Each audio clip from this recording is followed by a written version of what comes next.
Y para mí predicar este tema es un honor, por dos cosas. Primera, porque yo nací en cuna protestante. Yo nací siendo cristiano, no católico.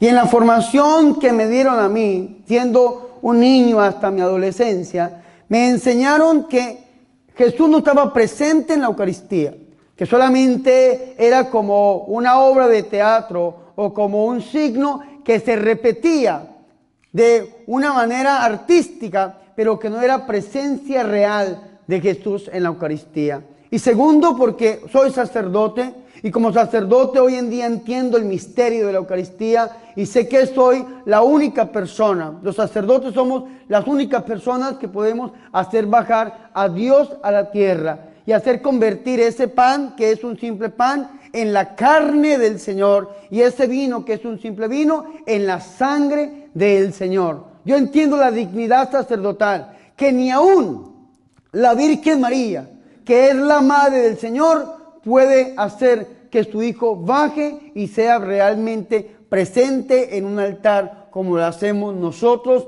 los sacerdotes. Y Dios nos escogió, dice la Biblia en Hebreos 5, Dios no escogió ángeles para traerlo a este mundo en la presencia real en la Eucaristía. Dios escogió hombres en medio de los hombres, que los ha constituido, los ha ordenado, los ha nombrado sacerdotes, alter Christi, otro Cristo, que obran en el nombre del Señor y pueden hacer a través de sus manos consagradas que esas especies del pan y del vino se conviertan en el verdadero cuerpo y la sangre del Señor. Cuando yo era seminarista, yo siempre le pedí al Señor que me permitiera ver ese milagro tan tremendo de Jesús presente en la Eucaristía. Yo quería ver al Señor en el altar.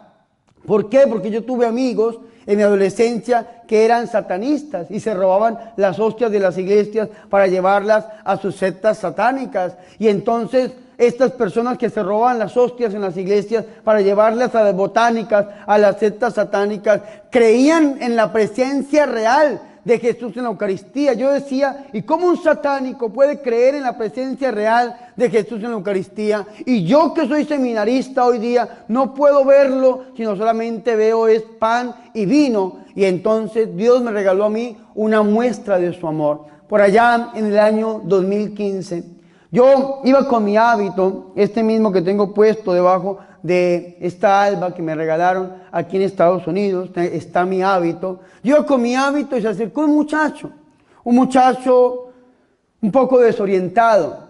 Este muchacho se acercó y al verme con el hábito, este joven me dijo: padre, yo quiero hablar con usted. Yo en ese momento no era sacerdote, no era presbítero, era fraile, un seminarista con votos, y cuando uno hace los votos pues puede vestir su hábito. Yo le expliqué, le dije: yo no soy sacerdote, yo soy fraile, soy hermano, pero dígame en qué puedo atenderlo. Ese joven en un primer momento me dijo: no, yo necesito hablar con un sacerdote. Y yo le increpé, le insistí, le dije: dígame en qué puedo ayudarlo. Y ese joven me volteó a ver con esa mirada desesperante y me dice: es que yo soy satánico y esta mañana fui a una iglesia y me robé una hostia consagrada porque voy a pactar con el demonio, me dijo este muchacho. Cuando ese muchacho me dijo esto, yo le dije: ¿usted tiene la hostia ahí con usted? Me dijo: sí, aquí la tengo en mi bolsillo. Vea qué interesante esto. Él había pasado a comulgar, había hecho que comulgaba en la mano. A mí, entre otras cosas, no me gusta dar la comunión en la mano. Respeto las leyes eclesiásticas locales, los obispos a veces por los virus o por X o Y cosa, piden que la comunión se dé en la mano. Pero hay mucha gente que hace que comulga en la mano y se pasa y se guarda la hostia en el bolsillo. Ahí por Facebook o por redes sociales aparecen hombres y aparecen mujeres robándose las hostias. Hacen que comulgan a la cartera, hacen que comulgan al bolso, hacen que comulgan al bolsillo y se llevan las hostias. ¿Para qué se llevan las hostias consagradas? Hay gente que es mala, que es satánica, para celebrar una misa negra, un ejemplo. Ustedes saben que el fundador del satanismo contemporáneo es aquí californiano, el señor Anton Sander LaVey. En el año de 1969 escribió la Biblia negra, escribió la Biblia del diablo y instituyó lo que se llama la misa negra. ¿Qué era la misa negra? Antiguamente se llamaban los aquelarres satánicos. Los aquelarres satánicos era la reunión de un brujo con 12 brujas, el famoso Shabbat demoníaco, donde se reunían a hacer sus fechorías, sus encantamientos. ¿Y qué hizo este hombre? Tomó esos aquelarres satánicos y les metió liturgia, les metió orden y le llamó la misa negra. Y entre otras cosas, para celebrar una misa negra se tiene que tener una hostia consagrada. Y esta hostia consagrada se tiene que robar de la Iglesia Católica. No se la roban ni de los cultos protestantes, no se la roban ni de ningún otro movimiento cristiano, se la tienen que robar de la Iglesia Católica, porque en la Iglesia Católica es el único lugar donde se hace realmente presente Jesús en la Eucaristía, como dice el dogma, cuerpo, sangre, alma y divinidad sobre este altar en todo el mundo católico. Amén. Fuertes aplausos a Jesús de Nazaret. Para que haya una misa negra tiene que haber una hostia consagrada en la Iglesia Católica. Y algunos se preguntarán, ¿y por qué, Padre? Porque la misa negra se inventó para insultar a Dios, para blasfemar en contra de Dios. ¿Y en dónde está Dios presente? Ahí en la Eucaristía. Yo no les digo las fechorías, las barbaridades, las barbaries tan terribles que hacen contra el cuerpo y la sangre de Cristo. Sin embargo, se la roban para poder insultar a Dios. Hay gente mala que se roba las hostias consagradas para celebrar misas negras, para pactar con el demonio. Hay gente que son movidos por brujos. Yo en estos días conocí el testimonio de una jovencita de 16 años que se robaba las hostias consagradas porque un señor en X o Y mall, centro comercial, se las compraba a $100 cada hostia consagrada. Entonces la niña el domingo iba y cobraba sus $100 y ni sabía para qué se la estaba robando. Conocí el testimonio de otra persona que le pagaban hasta $1,600 por cada hostia consagrada que se robara cada vez que iba a misa. Hay gente que por negocio se roba las hostias consagradas, o hay gente que tiene una lógica irracional. Hay gente que dice, si Dios está conmigo, nadie contra mí. Y se roban las hostias porque creen que si Dios está con ellos, nadie contra ellos. Y he conocido gente que en la cartera, en el bolso, cargan una hostia consagrada, al lado los billetes que para que les traiga prosperidad, al lado las monedas que para que nunca les falte el alimento. Yo conozco gente así. He predicado en diferentes retiros y hay gente que se ha acercado, me ha dicho, Padre, vea, yo me robé esta hostia, no porque yo sea bruja, ni porque sea mala, no porque yo sea suegra, digo, no porque yo practique la maldad, sino porque sencillamente creía que si Dios estaba conmigo, nadie podía en contra mía. Y entonces me las han regresado, yo he rescatado para la gloria del Señor 5 o 6 hostias. Y entre estas hostias consagradas, formas consagradas, se acercó este joven y yo empecé a catequizarlo. Yo no le hablé del diablo porque muy bien que lo conocía, no le hablé del enemigo porque muy bien que le servía, le hablé de Dios, le hablé de la misericordia de Dios, le hablé del amor del Señor, le hablé de lo lindo, lo agradable, lo bueno, lo perfecto, lo bondadoso, lo misericordioso que es nuestro Dios. Y al final este joven decidió entregarme esta hostia consagrada. Me la entregó. Yo la llevé al lugar donde iba de misión.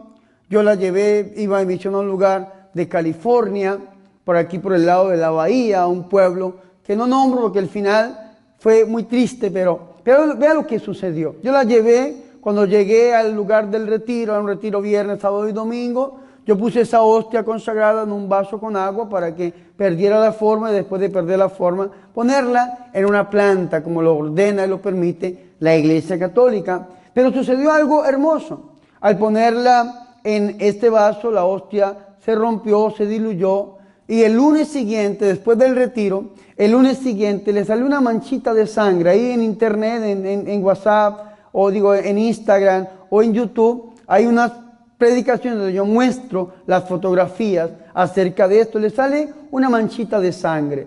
El siguiente día, que fue el martes, la manchita de sangre se creció un poco más. El siguiente día, que fue el miércoles, ya el agua se convierte totalmente en rojo. Y el jueves siguiente se une esa hostia que era pequeña y se convierte en una hostia grande, en una forma grande, pero era un pedazo de carne. Algo impresionante que cuando hay una hermana que me está mostrando las fotografías, al final las comparte para la gloria y honra del Señor y Salvador Jesucristo, se convierte en un pedazo de carne.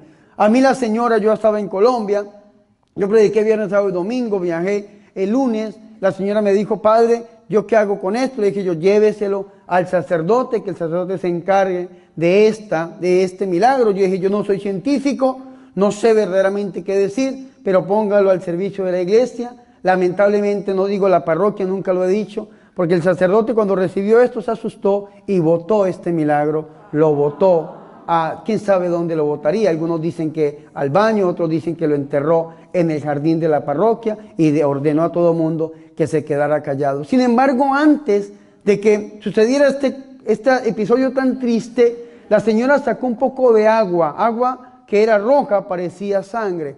Han pasado 4 años desde que sucedió eso. En el sagrario de la parroquia en León, Nicaragua, está ese tarrito con sangre, y cada vez que uno abre el sagrario huele a sangre humana. Yo conté este testimonio.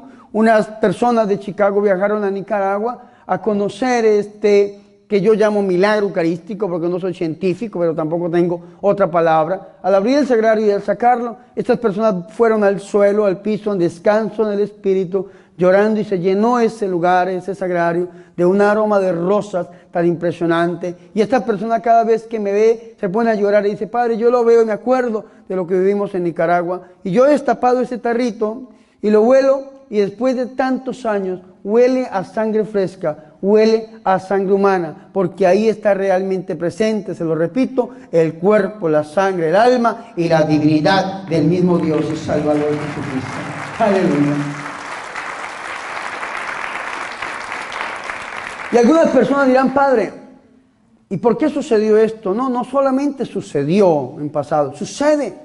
Hoy va a suceder a las 2 de la tarde, tenemos la misa de clausura de este retiro, y aquí en este altar se va a hacer presente Jesús de Nazaret. Como dice el dogma de la Iglesia Católica, Lumen Gentium número 11, Catecismo de la Iglesia Católica 1324, la Eucaristía es un sacramento y contiene, ojo con esto, contiene real y verdaderamente el cuerpo, la sangre, el alma y la divinidad de nuestro Dios y Salvador Jesucristo, bajo las especies del pan y del vino. Eso es lo que se llama como el dogma eucarístico. Ahí verdaderamente está contenido, como dice el dogma, el cuerpo del Señor, la sangre del Señor. Y es algo que nosotros tenemos, mis hermanos, que convencernos que sobre el altar se hace realmente presente Dios.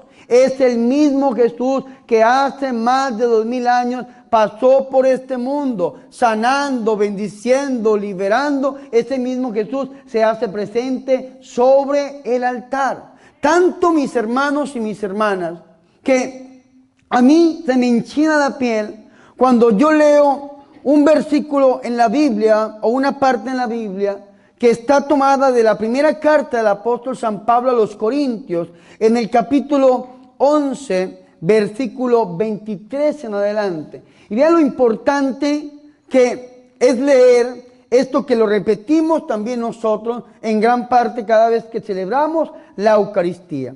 Dice el apóstol San Pablo, porque yo recibí del Señor lo que les transmití, es decir, la sucesión apostólica. Ojo con esto, yo recibí lo que les transmití, que el Señor Jesús, la noche en que era entregado, tomó pan. ¿Tomó qué? Pan. Ojo con esto, ¿tomó qué? Pan. Y dice el padre Luis Torres en alguna de sus predicaciones, y ese pan en la Iglesia Católica, ¿qué nombre le damos nosotros a ese pan en la iglesia con el que celebramos la misa? ¿Cómo lo llamamos? Una hostia. ¿Cómo lo llamamos? Hostia. Habrán otras clases de panes. En Colombia nos gusta mucho el roscón, el pan de bono. Aquí yo veo que ustedes comen un pan ahí como hojaldrado bien rico. Hay gente que come otros panes. En la Iglesia Católica utilizamos un pan sin levadura que le llamamos la hostia para celebrar la Eucaristía. En este caso el Señor tomó pan. ¿Qué tomó? Pan. Ojo con esto, dando gracias, y ahí es donde viene la palabra Eucaristía. Ustedes saben que la palabra Eucaristía es una palabra griega. Y esa palabra griega traduce al español como acción de gracias. ¿Sí sabían eso? Eucaristía, eucaristei, eucaristazos, eucaristos. Es acción de gracias. Vean lo que dice el Señor. tomó pan y dando gracias, es decir, Eucaristía, celebró la Eucaristía. Dando gracias, lo partió y dijo, este es mi cuerpo que se entrega por ustedes, hagan esto en memoria mía. Vea qué interesante esto. ¿Qué tenía el Señor en su mano? Pan. Después de dar gracias, el Señor lo parte y dice, esto es mi cuerpo, es mi cuerpo. El Señor no dijo, esto es un pan, dijo, esto es mi cuerpo. Porque ya el Señor dio gracias, estaba celebrando la Eucaristía. Esto es mi cuerpo, dijo el Señor. Y si ustedes se ubican en la sinagoga de Cafarnaún, ojo con esto, le voy a hacer 3 preguntas. ¿En dónde nació Jesús? En Belén, muy bien. Después del Señor, ¿a dónde se fue a vivir cuando lo iba a matar Herodes? A Egipto. Y después de que Herodes murió, ¿a dónde pasó? ¿A dónde?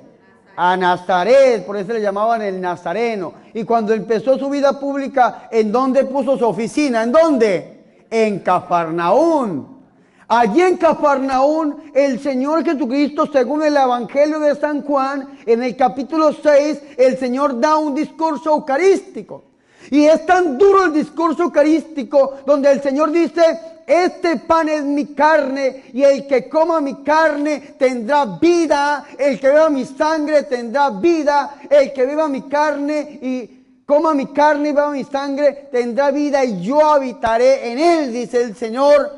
Fue tan duro el discurso de Jesús que mucha gente lo abandonó. Todos dijeron, este discurso es muy duro. No entendemos esto, no entendemos cómo es que este está diciendo que nos va a dar de comer su carne. Y si ustedes leen San Juan en el capítulo 6, versículo 52 o 51 en adelante, el Señor dice 9 veces, yo soy el pan de vida. Dicen, discutían entre los judíos y decían, ¿cómo puede éste darnos a comer su carne? Y Jesús les dijo, en verdad les digo, si no comen la carne del Hijo del Hombre y no beben su sangre, no tienen vida en ustedes. El que come mi carne y bebe mi sangre, tiene vida y yo lo resucitaré en el último día. Porque mi carne es verdadera comida y mi sangre es verdadera bebida, no una obra de teatro como me enseñaron a mí en la iglesia protestante. El Señor está diciendo que es verdadera comida y verdadera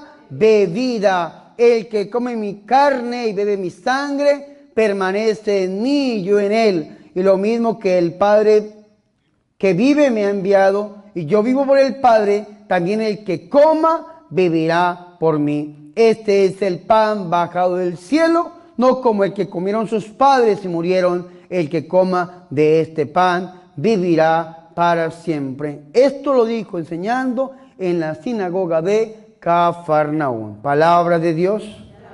Fuerte el aplauso al Señor y Salvador Jesucristo. Vea lo que dice el versículo 60, porque esto es impresionante, hermanos, y este versículo, perdónenme, se cumple en los hermanos protestantes. Dice el 60, bueno, el 60 y el 66, el versículo de los protestantes es Juan 6:66, que lo vamos a leer ahorita. Dice, muchos de sus discípulos al oírle dijeron, es duro este lenguaje, ¿quién puede escucharlo? Pero sabiendo Jesús en su interior que sus discípulos murmuraban, por esto les dijo, esto los escandaliza, y cuando vean al Hijo del Hombre subir a donde estaba antes, el Espíritu es el que da vida, la carne no sirve para nada. Las palabras que les he dicho son espíritu y vida. Pero hay entre ustedes algunos que no creen, porque Jesús sabía desde el principio quiénes eran los que no creían y quién era el que lo iba a entregar. Y decía, por eso les he dicho que nadie puede venir a mí si no se lo concede el Padre. Y dice el versículo 66, desde entonces muchos de sus discípulos se volvieron atrás y ya no andaban con él. Palabra de Dios. Vean, Juan 6:66. Juan 6:66 dice, desde entonces muchos de sus discípulos se volvieron atrás y ya no andaban con él. ¿Y por qué no andaban con el Señor? Porque dice el versículo 60 que decían, este lenguaje es muy duro, ¿quién podrá escucharlo? ¿Cuál lenguaje? Donde el Señor decía que Él estaba presente ahí, que ya no era un pan, sino que era carne, que ya no era vino, sino que era sangre. Es el mismo lenguaje que habla, que predica la Iglesia Católica hasta este momento. La Iglesia Católica nunca ha dudado y creo que nunca dudará de la presencia real de Jesús en la Eucaristía. Que ese pan deja de ser pan para convertirse en carne y ese vino deja de ser vino para convertirse en la sangre del Señor. Amén. Fuertes aplausos al Rey de Reyes, el Señor de Señores. Volvemos a 1 Corintios capítulo 11, versículo 25. Asimismo tomó el cáliz después de cenar diciendo, esta copa es la nueva alianza en mi sangre. Cuantas veces la beban, hágalo en memoria mía. Pues cada vez que coman de este pan y beban de este cáliz, anunciarán la muerte del Señor hasta que venga. Por tanto, quien coma el pan y beba el cáliz del Señor indignamente, será reo del cuerpo y la sangre del Señor. Y yo quiero que nos detengamos en este versículo 27. Hay personas que dicen, no, Padre, es imposible que esté realmente presente Jesús en la Eucaristía.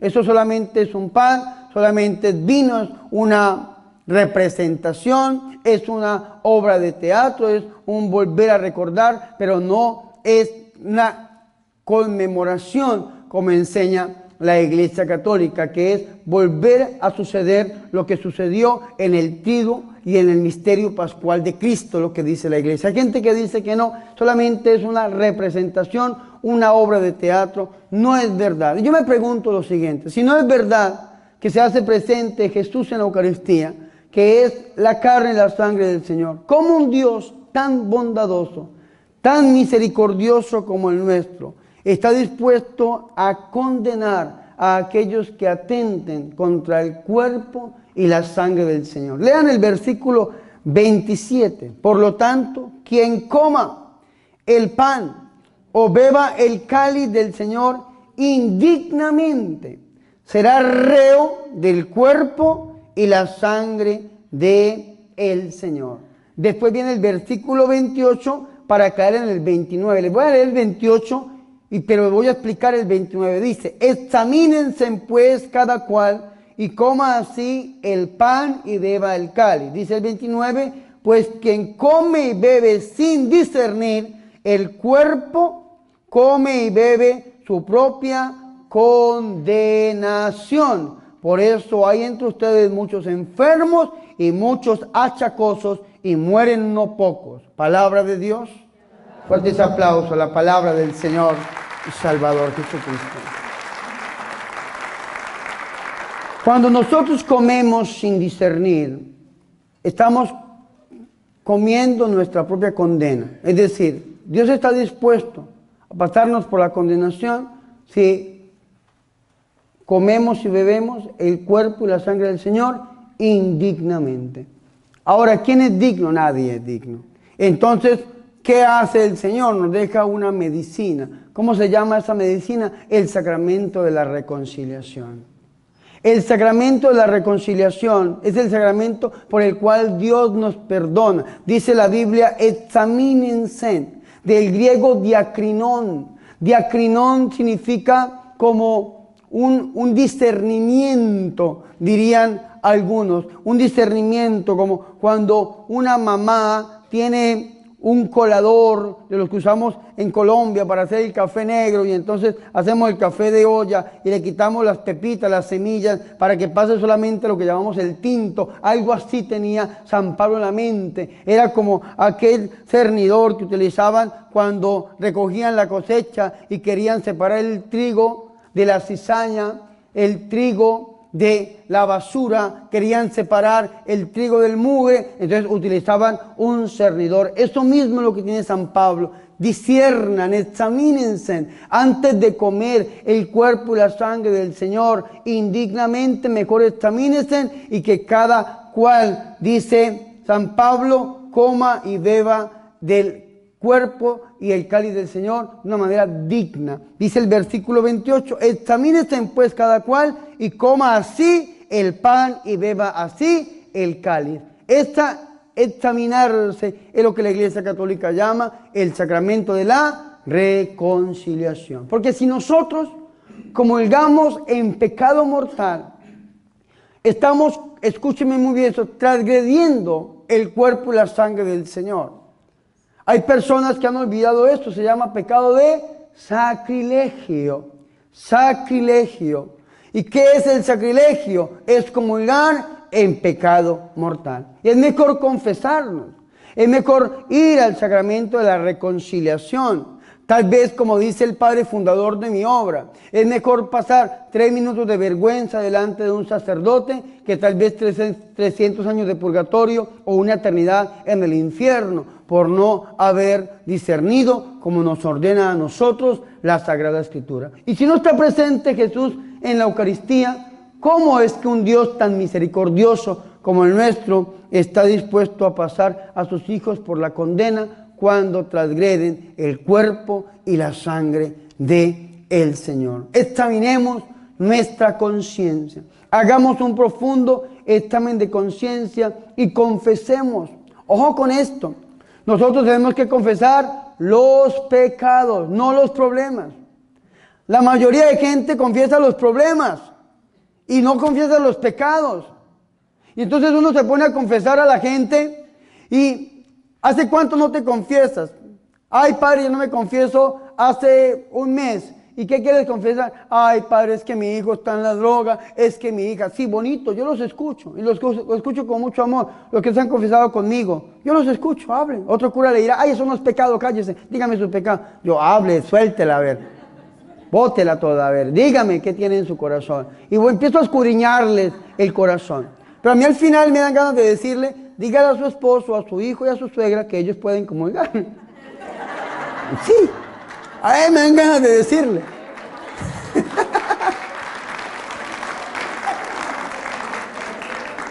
Porque uno no tiene que confesar el problema se cuenta en la dirección espiritual. Ya cuando dicen, no, padre, yo le pregunto a la gente, ¿usted a qué viene? ¿A confesarse o a hablar conmigo? No, padre, yo quiero hablar con usted, confesarme, hablemos, pues, ¿qué tiene? Entonces, la gente suelta el problema. Pero también hay que confesar es el pecado. Ojo con esto, se lo repito. Lo que se confiesa es el pecado, no el problema. El problema se cuenta en la dirección espiritual y el pecado se dice en el sacramento de la reconciliación. Ahora, si usted se está confesando, dice San Agustín, que cuando el hombre peca, el diablo le quita la vergüenza. Pero cuando el hombre se va a confesar, se la pone 10 veces. Entonces usted se está confesando y hay un pecado que es penoso para usted. A usted le da pena o le da miedo, aunque usted lo tenga en la mente, quiero darle una mala noticia. Usted no quedó confesada, porque de Dios nadie se burla. Usted creyó que se burló del sacerdote o que tal vez guardó ese pecado por miedo o por vergüenza y que después lo va a confesar. Le tengo una mala noticia, usted no quedó confesada. Tiene que confesar ese pecado que guardó y todos los pecados que usted confesó, porque no quedó confesada, porque, escúcheme muy bien, había conciencia de que ese pecado estaba ahí. ¿Y qué tiene que hacer usted? Ir a un cura, al sacramento de la reconciliación y confesar ese pecado. Y si hay pecados terribles, un ejemplo de tantos pecados terribles, voy a dar uno, el pecado del aborto. El pecado del aborto es un pecado terrible, tanto que el pecado del aborto, más que un pecado, es un delito. Se lo repito, el pecado del aborto, más que un pecado, es un delito. Y todo delito acarrea una pena.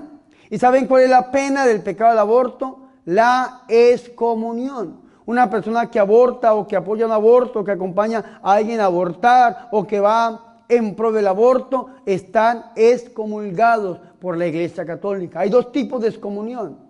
La excomunión ipso facto, que es por el acto en sí, por el pecado en sí, y la excomunión ferende sentencia, que es cuando un prelado, un obispo o alguna persona de iglesia lo que hace es enviar un decreto de excomunión sobre una persona. En el caso de Colombia, en Colombia había una persona, el doctor Galat, creo que se llamaba, que hablaba en contra del Papa y del Papa y del Papa y del Papa y del Papa. Y cuando el Papa fuera a Colombia, algunos obispos de la conferencia episcopal excomulgaron al doctor Galat con una acta de excomunión, se llama excomunión ferende sentencia, es decir, por sentencia de una autoridad eclesiástica está excomulgado. Pero hay otra excomunión que es ipso facto, es decir, por el acto en sí. Y el pecado del aborto acarrea una pena, y la pena del pecado del aborto es la excomunión. Entonces, una persona que aborta, que apoya el aborto, que aconseja el aborto, que promueve el aborto, no solamente pecó, sino que está excomulgada de la Iglesia Católica. Cuando una persona confiesa esto, antes del año de la misericordia, ese pecado que acarreaba delito solamente lo podían perdonar los obispos, o a quienes los obispos delegaran a los penitentes eclesiásticos.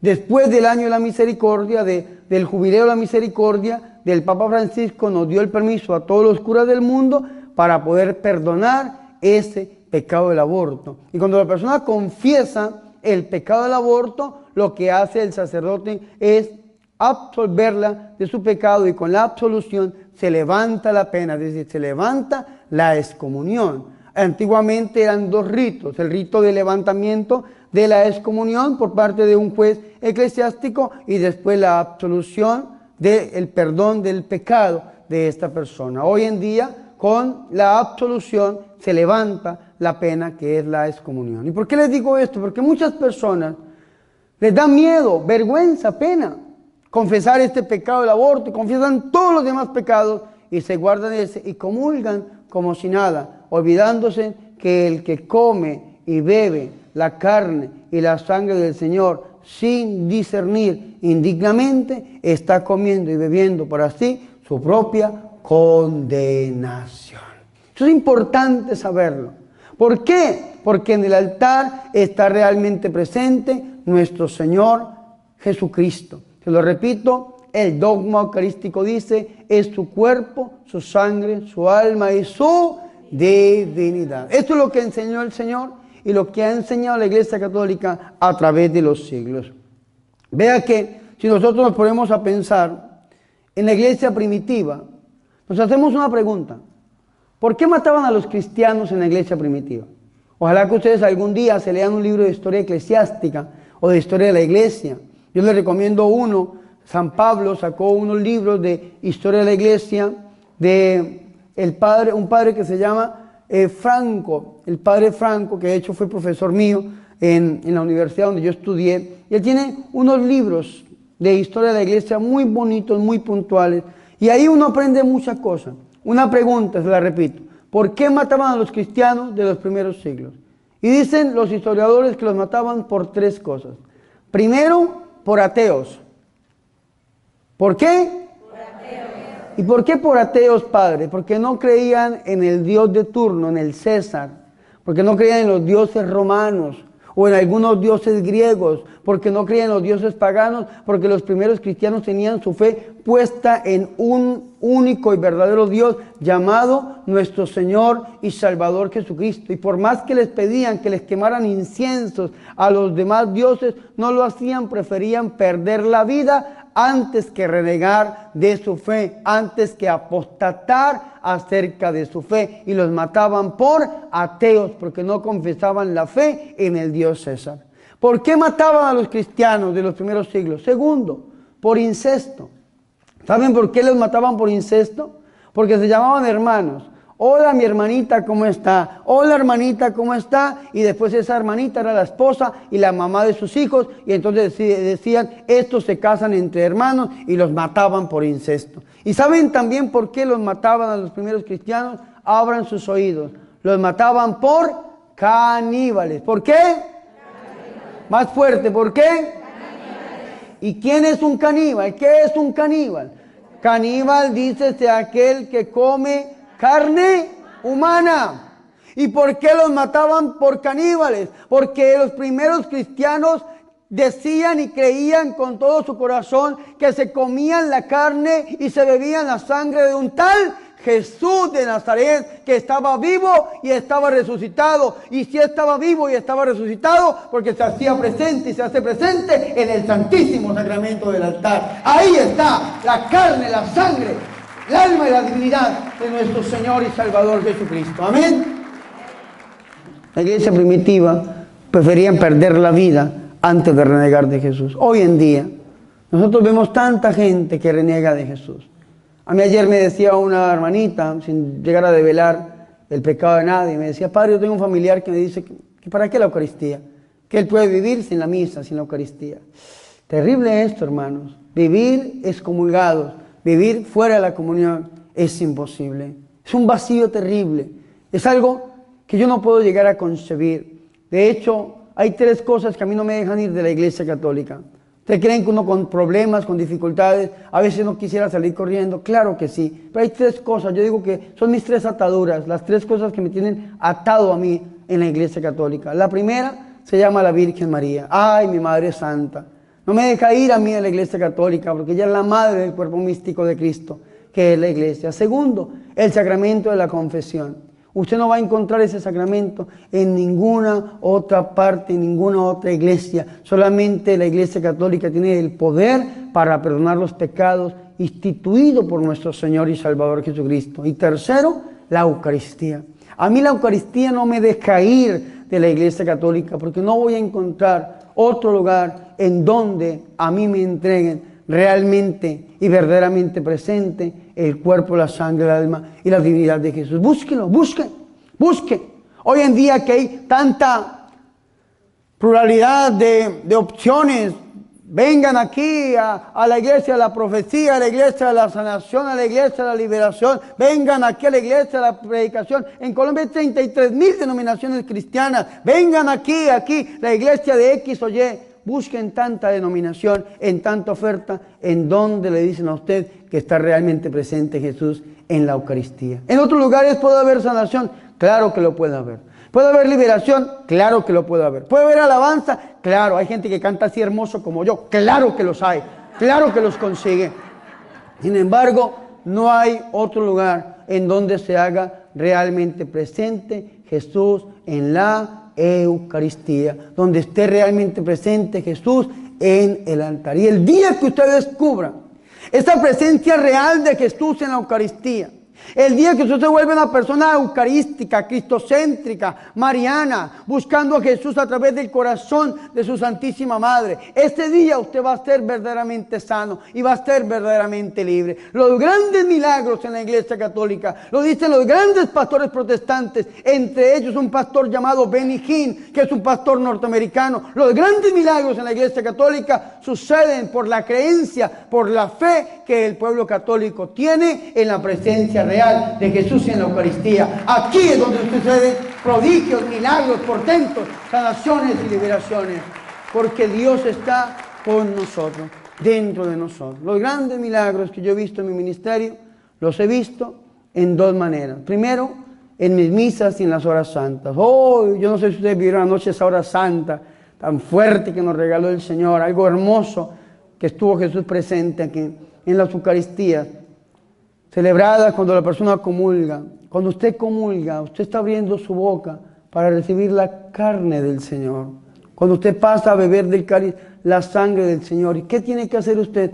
Volver al puesto y cerrar sus ojos y adorar a Jesús que está dentro de usted. San Felipe Neri hacía algo interesante. Yo lo he visto aquí. Yo una vez iba a un grupo de oración aquí en Estados Unidos y llegué tarde y estaban celebrando la misa antes de que iniciara el grupo y me dio pena entrar, ya se estaba acabando y me quedé afuera en el carro. Y el padre todavía estaba dispensando la comunión, dando la comunión, y la gente ya estaba, comulgaba y se iba al carro, no esperaban la bendición final. Y entonces yo me acordé de San Felipe Neri. San Felipe Neri tenía monaguillos, jóvenes que lo acompañaban en el altar. Cuando una persona comulgaba y se iba de la iglesia, los monaguillos agarraban los cirios y salían corriendo al lado de la persona y se le paraban así. Una vez uno le dijo, ¿y ustedes por qué me están siguiendo? Porque eres un sagrario viviente, porque Dios está dentro de ti. Vas portando a Dios en este momento. Y aquel hombre dice que se detuvo y se quedó un momento adorando a Dios. Cuando usted comulgue, adore a Dios. Ahí es donde realmente usted puede ser sano. Ahí es donde verdaderamente usted puede ser libre, porque Dios está dentro de usted. Porque Dios está dentro de usted. Porque usted está transformando a la altura del hombre perfecto, Jesús de Nazaret. Usted necesita sanación, necesita liberación. Búsquelo ahí en la Eucaristía. Y sobre todo cuando usted comulgue. Vea que nosotros queremos un sacerdote mucho en la renovación carismática, que es el Padre Emiliano Tardif. Y el Padre Emiliano Tardif, la mayoría de oraciones que hacía era después de la comunión. Porque el Padre Emiliano decía esto que yo le estoy diciendo. Ahí está realmente presente Jesús. Jesús está dentro de la persona y entonces le pedía a ese Jesús que estaba ahí que sanara a esta persona. Y el Padre Emiliano y el Padre Darío Betancur y el Padre Mauricio Cuesta y a otros sacerdotes les he escuchado esto. Hablan de esto y dicen que en la Biblia encontramos el caso de una mujer. Una mujer que llevaba 12 años enferma de un flujo de sangre terrible, según dice Marcos en el capítulo 5. Esta mujer había oído hablar de Jesús, de la presencia real de Jesús, de que iba a pasar Jesús caminando por el pueblo donde ella vivía. Y esta mujer dijo, si tan solo logro tocar el borde del manto del Señor, yo sé que sanaré. Al Señor lo seguían multitudes. Y esta mujer empezó a abrirse paso en medio de las personas. Esto es importantísimo porque esta mujer era una mujer impura. Y todo lo que tocara a esta mujer quedaba impuro. Sin embargo, empezó a abrirse paso, hasta que llegó y tocó el borde del manto del Señor. Dice la Biblia que en ese momento virtud salió de él. Virtud salió de él, una fuerza poderosa, dice San Lucas en el capítulo 6, versículo 19. Una fuerza poderosa salía del Señor que sanaba a todos. Virtud salió de él y él la sanó. El Señor se dio cuenta y entonces se devuelve y se pregunta quién me ha tocado. Y entonces los apóstoles le dicen, ven que todos te empujan y preguntas quién te ha tocado. Y él dice, no, es que hubo una persona que me tocó diferente, me tocó con fe, me tocó con amor. ¿Quién me ha tocado? Y en ese momento la mujer llena de miedo. ¿Y por qué tenía miedo la mujer? Porque la podían matar. Si la descubrían, la sacaban a un lado y la mataban a pedradas. Porque si esta mujer había tocado 100 personas en esa procesión, las 100 quedaban impuras, se tenían que purificar y entonces la mataban en una manera de venganza. La mujer llena de miedo le contó todo a nuestro Señor y Salvador Jesucristo. Y el Señor le dice, hija, tu fe te ha sanado. Vete en paz. Vete que tu fe te ha sanado. Y aquella mujer se fue sana y libre. Y dicen los predicadores, si esta mujer, con tan solo tocar el borde del manto del Señor, virtud salió de él y él la sanó, ¿cómo no nos va a sanar a nosotros el Señor? ¿Cómo no nos va a liberar a nosotros el Señor? Si en la Eucaristía no solamente tocamos el borde del manto del Señor, sino que en la Eucaristía tocamos, comemos, tragamos el cuerpo, la sangre, el alma y la divinidad del mismo Dios y Salvador Jesucristo. Ahí es donde podemos ser verdaderamente sanos y verdaderamente libres. En la Eucaristía. Pónganse a pensar, mis queridas hermanas. Es en la Eucaristía. Y vamos a pedirle al Señor, vean. Ustedes han estado 3 días o 2 días aquí frente a ese sagrario. Ahí está el que nos sana. Ahí está el que es capaz de sanarnos. Hay gente que cuando uno va pasando le agarran la sotana, le jalan a uno la hábito. Yo digo, ojo con el burro, madre, ojo con el burro. Ojo la pata del burro. Yo solamente soy el burro que llevo a Jesús. Ponga sus ojos en él. Y me jalan la sotana, yo ojo con el burro y apenas saco la pata. El que importa es él, Jesús en la Eucaristía. Vea, hermanas, las que tienen depresión, las que están pasando por situaciones difíciles, yo les doy un consejo. Siéntese frente al sagrario, 10 minutos, una hora santa diaria, hágalo. Se sientan frente al televisor a ver las novelas mexicanas y hasta pelean y lloran. ¿Por qué no se pueden sentar frente al sagrario? Ahí está él. Y de hecho, los grandes místicos contemporáneos hablan del abandono de Jesús en los sagrarios. Y Jesús pelea Y el Señor, cuando le habla a un místico, dice, estoy abandonado, estoy solo, nadie viene a verme, nadie viene a visitarme. Y yo a veces peleo con los católicos, no porque yo no lo sea, soy católico de hueso colorado, pero me gusta formarlos. Hay gente que está la imagen del Sagrado Corazón, la imagen de la Inmaculada, y entonces pasan y se persignan frente a la imagen y se arrodillan frente a la imagen, pero no van al sagrario. Bonito amar la iconografía religiosa. No somos iconoplastas para llegar a odiar las imágenes, de ninguna manera. Amamos esta predicación a través de las imágenes, pero hay alguien más importante que una misma imagen. Está realmente presente ahí en la Eucaristía. Vaya, salude su imagen, pídale la intercesión de su santo. Pero si quiere usted hacer algo perfecto, termine de rodillas delante del Señor, ahí en el sagrario, porque ahí está, se lo repito, realmente presente el cuerpo, la sangre, el alma y la divinidad de Jesús en la Eucaristía. Amén. Fuertes aplausos. Termino con esto, para poder orar por ustedes. Dicen que cuando el ángel Gabriel le anunció a la Virgen María y le preguntó que si ella quería ser la madre del Señor, la Virgen María dijo que sí. Ella dijo, sí, hágase en mí según tu palabra, decimos en el español. Fiat voluntas tua, decimos en latín. La Virgen María dijo que sí, entonces vino el Hijo del Hombre y se encarnó en el vientre de la Virgen María. Cuando se encarna Dios en el vientre de la Virgen María, imagínense ustedes eso. Lo que quería hacer este ser que les hablé ayer, luz bella, ser el recipiente sobre el cual residiera la divinidad por los siglos de los siglos. Él quería tener el privilegio de la unión hipostática del Creador con la criatura. No lo logró porque Dios lo tenía con ella en ese momento indicado. Imagínense, Dios baja del cielo y se encarna, Dios se hace hombre, Dios viene al vientre de una mujer que fue preservada de toda mancha de pecado original, una mujer casta, virgen, pura. Y esta mujer, cuando viene Dios, dice que ella sintió como Dios mismo vino a ella. Yo no sé si ustedes han sentido en este retiro cuando viene la unción y a veces uno dice, uy, gloria al Señor, aquí hay algo diferente. Ahorita estábamos en la librería, llegó una mujer americana, una norteamericana que no hablaba español sino inglés, y esta mujer decía algo así como que iba pasando por el frente y sintió la gloria de Dios. Sintió la gloria de Dios en el comedor, sintió la gloria de Dios arriba, y cuando entró aquí siente el poder. Ella decía que the power Jesus, me decía, oh, power Jesus, Holy Spirit, oh my God. Algo así.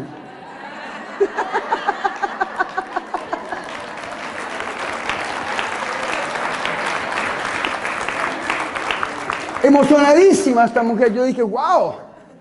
Las predicadoras se tienen que sentirse, wow. Yo dije, wow, oh my God. Claro, algo grande, una mujer pasando solamente por el frente, sintiendo el poder del Señor, sintiendo la gloria del Señor. La Virgen María dice que sintió esa gloria del Señor y que ella sintió esa gloria ahí los 9 meses que estuvo el Señor en su vientre. Y que después de que el Señor nace, pues lógicamente que ya lo tiene, lo contempla, lo adora, lo abraza, lo amamanta, lo alimenta, lo cuida, como una madre cuida a su hijo, y ese niño es Dios. Pero que la Virgen siempre quedó añorando eso que sentía dentro. Dice la historia que cuando el Señor celebró la última cena con sus discípulos, ahí también estaba ella, la madre del Señor. Y cuando la Virgen comulgó por primera vez, en aquel Jueves Santo, la Virgen comulga, vuelve a sentir aquello que sintió el día de la Anunciación, a su hijo dentro de ella, y vuelve a sentir esa descarga espiritual, esa presencia real de Jesús dentro de ella. Y ahí en adelante la Virgen María, que descubrió verdaderamente y entendió el lenguaje de su hijo, que decía que él estaba presente, que ya no era pan sino carne, que ya no era vino sino sangre. La Virgen María empieza a vivir una vida eucarística. Y entonces, como la misa, la Eucaristía se celebraba solamente el primer día de la semana, lo que nosotros llamamos el domingo, la Virgen María entonces se cuidaba de lunes a sábado en profunda oración, siempre anhelando a que llegara ese domingo para volver a sentir a su hijo dentro de ella como el mismo día de la Anunciación. Hermanos, hermanas, nosotros tenemos que volvernos personas eucarísticas, cuidarnos para recibir al Señor y recibirlo en gracia. Y si usted en algún momento va a comulgar y usted sabe que está en pecado mortal, sabe que no se ha confesado, yo le pido por amor y por caridad, no comulgue. Es mejor que esté en la misa, se confiese antes de la misa, y si no alcanza, después de la misa, haga lo posible. Tampoco es bueno. Gente que dice, padre, llevo 3 meses, 4 meses, porque no me he podido confesar. No es bueno, hermano. Si usted se llega a morir, está jugando con su salvación. Haga lo posible y lo imposible porque un cura lo confiese. Tal vez usted dirá, ay, padre, es que no me dedican tiempo. Pues no cuente sus problemas, cuente sus pecados. Una confesión escueta dura 2 minutos, 3 minutos. No diga cómo, ni cuándo, ni dónde. El pecado en sí. Vea, padre, me arrepiento de esto, y el cura le da la solución en el nombre del Señor. Esta es una confesión. Ahora, si usted necesita dirección espiritual, pues saca una cita. Saca una cita. El cura le da una cita en su agenda y usted le dedica 1 hora o el tiempo que necesite, pero una confesión escueta. A mí a veces me da risa. Uno está ya haciendo la fila, la procesión para iniciar la Santa Misa y cuando siente que alguien se le acerca, ay, padre, una confesión de vida. Yo apenas me volteo a verla. Yo como que confesión de vida si estoy haciendo ya la fila para la procesión. Eso es algo serio, una confesión de vida, algo serio. Una confesión normal. ¿Cada cuánto se tiene que confesar? Cada vez que peque. Padre, si peco todos los días, pues tiene que confesarse todos los días. Ay, padre, entonces, pues cuídese. Cuídese de no pecar, cuídese para Dios, cuídese de vivir en gracia. Pero cada cuánto se tiene que confesar cada vez que peca. Y si usted ve que no comete pecados mortales porque vive una vida católicamente estable, tiene que confesarse máximo cada mes. Cada mes. ¿Quién lo dice? El Papa San Juan Pablo II. Cada mes, todo católico comprometido por máximo tiene que durar 1 mes sin confesarse. Y usted se confiesa y el cura le dice, ay, no se confiese tanto. Dígale como le dijo Santa Teresa de Ávila, padre, a usted lo ordenaron para confesarme, por favor, confiéseme.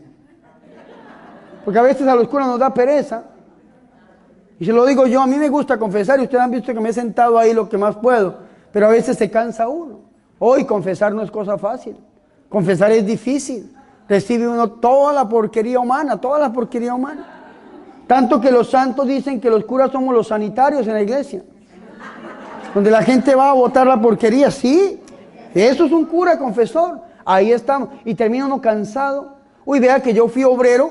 Aunque no crean, yo fui obrero. Trabajé en el campo y he trabajado de 6 de la mañana a 6 de la tarde. Trabajado como campesino y nunca he terminado tan cansado después de sentarme una jornada de confesiones.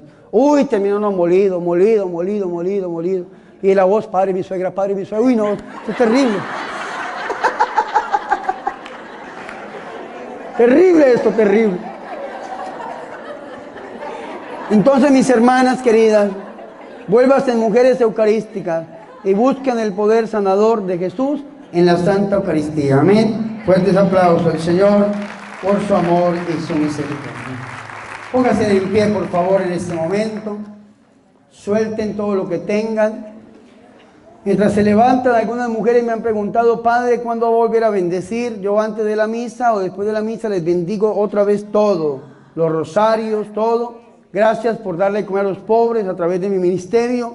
Gracias por llevar un rosario, un denario, un libro, porque yo sé que con la comercialización de esto estamos haciendo el bien a todo aquel que lo necesita.